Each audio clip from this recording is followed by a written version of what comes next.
Donc, bienvenue au jeu mathématique pour commencer l'année scolaire en feu.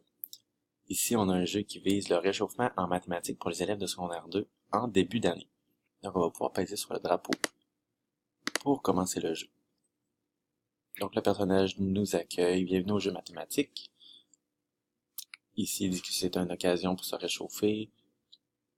Il va poser quelques questions de mathématiques pour se remettre dans le feu de l'action. Et il nous dit qu'il va regarder si on est capable de répondre à ces questions pour voir si on a le feu sacré des mathématiques. Et puis, il nous demande si on est prêt. Donc, on peut voir qu'il y a trois catégories qui sont arrivées, donc soit géométrie, soit calcul, algèbre, soit fraction. Donc, on peut commencer avec la fraction. On voit aussi qu'il y a un nombre de bonnes réponses qui est indiqué, ainsi qu'un nombre de mauvaises réponses.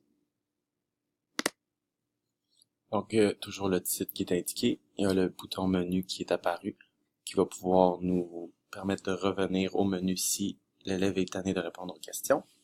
Donc, la question est, quelle fraction est la plus grande?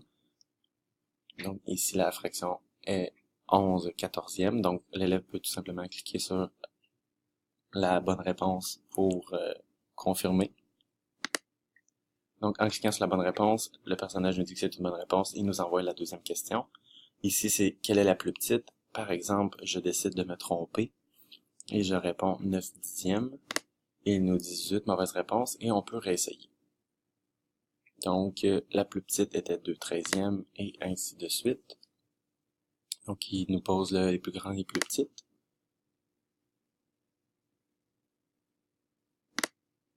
Et par la suite, il nous demande, exemple, quel est équivalent à un demi, quel est équivalent à un quart.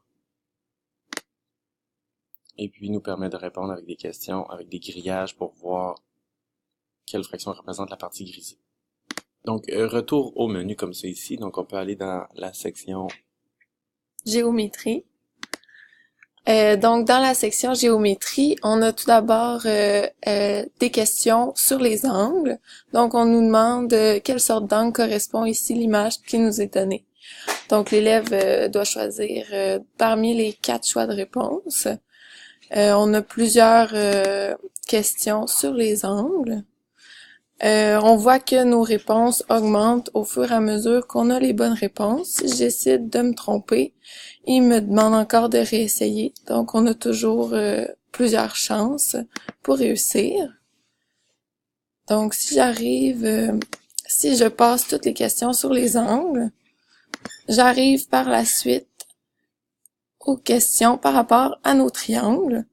Donc, on nous demande à quelle sorte de triangle correspond cette fois-ci notre image. Donc ici, on voit que j'ai un triangle rectangle.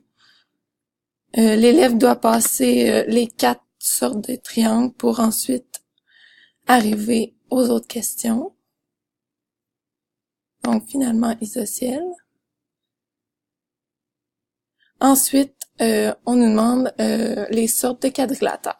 Donc les 4 sortes que j'avais ici. Si on retourne à la section menu. Donc, il nous reste seulement une section algèbre et calcul. On va survoler très rapidement, mais c'est une section qui nous pose des questions sur l'aire ainsi que le périmètre. Pour commencer, donc 5 cm par 5, ici c'est 25 cm. Ensuite, dans la même figure, on y va avec le périmètre. Il y a des questions sur les carrés, mais sur les triangles également. Et puis ensuite, je me suis trompé malheureusement, donc le nombre de mauvaises réponses a augmenté. Donc en ayant la bonne réponse, on peut continuer. Et puis par la suite, il y a une section algèbre. Et c'est ainsi que je vous invite à venir continuer le jeu pour pouvoir voir si vous avez le feu sacré des mathématiques. Merci.